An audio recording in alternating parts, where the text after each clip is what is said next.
और आइए शुरुआत करते हैं बुलेटिन की। बिहार की सियासत से जुड़ी बड़ी खबर है। राज्यसभा सांसद उपेंद्र कुशवाहा के बेटे दीपक प्रकाश दोबारा मंत्री बनाए जाने के खिलाफ सुप्रीम कोर्ट में याचिका दायर की गई है। जिस तरह से उनको दोबारा मंत्री बनाया गया था उसके खिलाफ यह याचिका दायर की गई है। अर्जी पर सीजेआई की पीठ ने दीपक प्रकाश, बिहार सरकार और चुनाव आयोग को नोटिस जारी किया है। अर्जी में कहा गया है कि दीपक प्रकाश किसी सदन के सदस्य नहीं है, इसलिए उनको दोबारा मंत्री बनाया जाना संविधान के खिलाफ है। सुनवाई के दौरान सीजेआई ने पूछा कि क्या वो अभी भी मंत्री पद पर हैं। कोर्ट ने नोटिस जारी कर दायर याचिका पर जवाब मांगा है।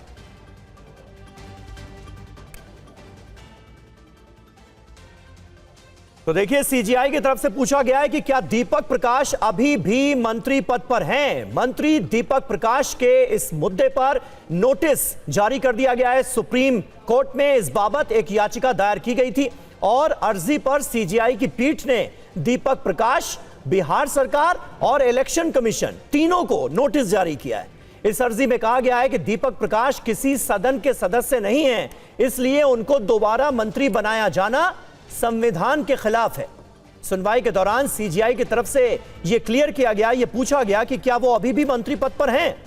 इसके बाद कोर्ट ने नोटिस जारी कर दायर याचिका पर जवाब मांगा है।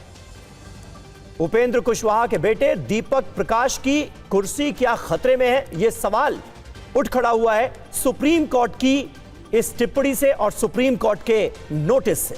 दीपक प्रकाश, बिहार सरकार और इलेक्शन कमीशन तीनों को नोटिस जारी किया गया है। पीयूष पांडे हमारे संवाददाता इस वक्त हमारे साथ मौजूद हैं। पीयूष, इस खबर के मायने क्या हैं? जिस तरह से यह याचिका दायर की गई थी दीपक प्रकाश के मंत्री पद के खिलाफ, सुप्रीम कोर्ट का क्या रुख नजर आ रहा है? इस मामले में क्या होता हुआ देख रहे हैं?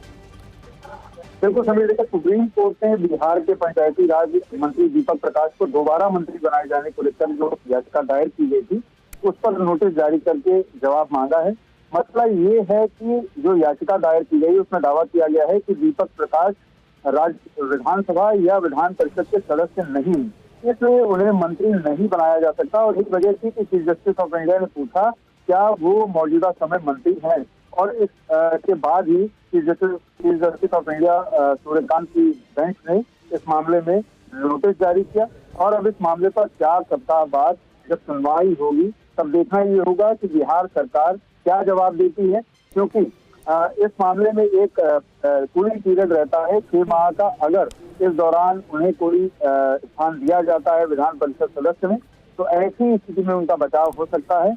और चूंकि पहले ही ये पद दिया जा चुका है तो ऐसी स्थिति में क्या वो दोबारा इनसीट किया जा सकेगा या फिर नहीं, इस मसले पर अब आगे जब सुनवाई होगी तब और स्पष्टता आ जाएगी। हालांकि अभी सुप्रीम कोर्ट ने इस मामले में इसी आधार पर नोटिस जारी किया है क्योंकि वो राज्य की विधानसभा या विधान परिषद के सदस्य नहीं है, ऐसी स्थिति में उन्हें मंत्री नहीं बनाया जा सकता। जी समीर, शुक्रिया पीयूष आपका इस जानकारी के लिए।